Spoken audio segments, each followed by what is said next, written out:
So is the M4 Macbook Air any good? Let me cut to the chase. Yeah, it's good. No, strike that. It's great. It's got tons of new features, including the latest chip, and somehow Apple's managed to reduce the price to $999 a pound, which is almost 20% lower than last year. So you get a better MacBook Air than last year at a lower price. So for most people looking for a new MacBook Air, this is the one, right? Well, not exactly. Some of you definitely should, but for many of you looking for the greatest value from a new MacBook Air, I am actually going to recommend a completely different MacBook. And let's not do it by going through each and every spec and technical jargon like the Geekbench score of the processor and the exact nits of brightness. Let's instead talk about the everyday experience for you in using this laptop, the stuff that really matters. But first, let me give you a quick summary, or the TLDR. The M4 Macbook Air released in March 2025 with a starting price of $999 a pounds or euros, or about 99,000 rupees, which by the way is a crazy $200 pounds or almost 15,000 rupees lower than last year. That's a solid price reduction. Now, what makes this lower price even more attractive is the upgrades that Apple made in the M4 Air versus the M3. And there are exactly 5 new features that you should really care about. First is the chip. The MacBook Air M4 has, well, the latest generation M4 chip. And this is, by the way, the exact same chip that you get if you buy an M4 Pro, which is almost $500 more. Second, it has a powerful base model with 16 gigs of RAM. And now you can also go all the way up to 32 gigs of RAM on the top model, which wasn't possible last year. Third, it has an improved webcam with a CEnterstage feature that kind of follows you around the room if you want that. Fourth, unlike last year, it can now connect to two 6K displays with the lid open. And fifth, it has a new color called Sky Blue, which replaces the old Space Gray. And the rest is the same as last year. Now, this stuff makes for a pretty good proposition. $200 less, but with 16 gigs of RAM in the base model, and the blazing fast chip is pretty incredible. Now, this would have been very easily the laptop to recommend to everyone, except we have a problem. If you're looking for a great MacBook Air for everyday tasks and you care about getting a value deal on a new MacBook, the M3 Air from last year is now selling for an incredibly low $799 a pound, or just 80,000 rupees, brand new. That's a very attractive proposition. And suddenly we've gone from feeling like the M4 Air is a great deal at $999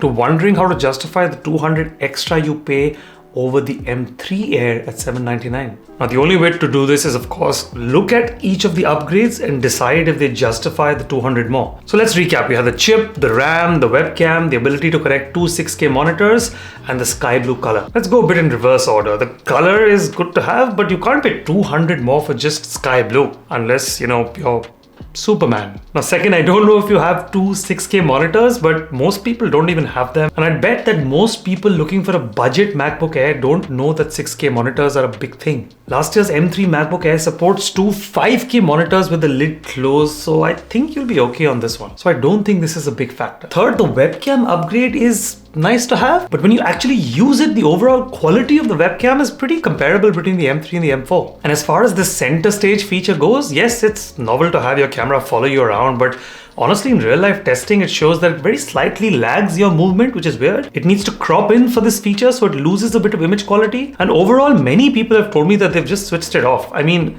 for most people who are sitting or standing in one place whilst doing video calls, this isn't a life-changing feature. You don't even need it. And definitely not when you're trying to get a value deal on a MacBook. So then there's the chip. Now, of course, the chip is great. It's the same M4 on the MacBook Pro, except that it delivers slightly less performance when you really push it. Now, this happens because there's no fan in the M4 MacBook Air to actually cool the chip. So Apple has to deliberately lower the performance in the Air so that your laptop doesn't overheat. But ask yourself, are you really going to push this chip in the stuff that you do? If you do everyday tasks like browse the web, watch videos, use Excel, make presentations, even go crazy on multitasking, play a lot of games, you aren't going to notice the difference. In fact, you won't even notice it if I switched your M4 back to an M3.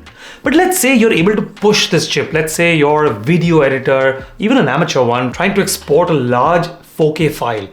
Even then, the M3 will basically take a few minutes more than the M4. And when you take an hour to export a file, a few minutes isn't world changing, especially not when the difference is $200. Now, of course, the other benefit of the M4 chip over the M3 is more AI specific compute power. But the problem is it's not very usable. The Apple intelligence we have today is The big upgrade this year was going to be to put AI right into Siri, which of course sounds like a dream virtual assistant, but Apple has already pushed that release indefinitely at this point. And so far, whatever Apple Intelligence features you can use are pretty average to say the most. So if you're a budget MacBook Air person, again, this doesn't change your decision if it was me. If the difference was like $50 more, maybe I'd be like, just fine, kick in 50 more and get the M4 and the future-proof AI chip and hope to God that Apple actually releases a useful AI feature in the next couple of years, and then that it actually works and not something they have to retract later like the AI summaries they launched on the iPhone last year. So in summary, chip for me,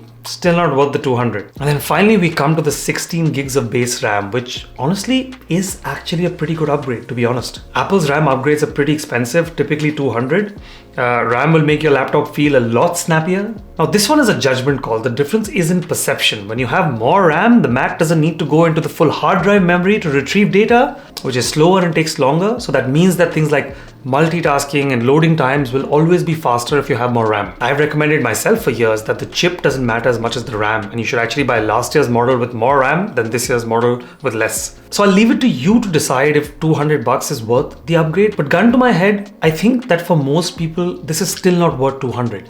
The difference is not that much. You really can't tell until you've got two laptops side by side doing the exact same thing, which isn't what most people do. If you buy an M3 Macbook Air with 8 gigs of RAM, it's going to feel blazing fast. And by the way, even an M3 with 16 gigs as an upgrade is still cheaper than the M4 Air today, at least at the time of making this video. So I think it's pretty obvious by now that I think that overall, the M3 Macbook Air is still an absolute steal for most regular users on a budget looking for a new MacBook Air. If you can spend the money, of course, get the M4 Macbook Air. It's a great laptop with a great price and a great set of features. But if you're in the market for a budget MacBook Air, still get the M3 Air. But wait, there's another interesting angle here. Forget about the budget buyers. What if you're a pro user, but like an entry-level pro user? Not someone who obviously has to buy a spec'd out MacBook Pro with a fan or a Mac Mini anyway, but let's say someone who does a lot of video editing or 3D modeling or other things that have sustained workloads on the chip for which you typically want a MacBook Pro. Until last year, it was obvious that the Air wasn't enough, but this year's M4 Macbook Air is suddenly making everyone rethink if you actually want to spend another $600 on top of this to get the entry-level M4 Pro. The MacBook Air M4 is the most pro MacBook Air ever, and especially at $999 versus almost $1,600 for the entry-level MacBook Pro, the price difference is huge and everyone's starting to think, so should pro users actually consider an M4 MacBook Air instead? Now I'd love to answer that question, but we're almost out of time here and it's going to take another video, so let me know in the comments if you want me to, and I can. And before you click away, if you like the video, do support a small creator like me by subscribing to the channel and leaving some love in the comments. With all the AI content on YouTube multiplying, it's quite hard for us smaller, human, hardworking creators to actually get any traction, so your support is invaluable. I hope you liked it and see you soon.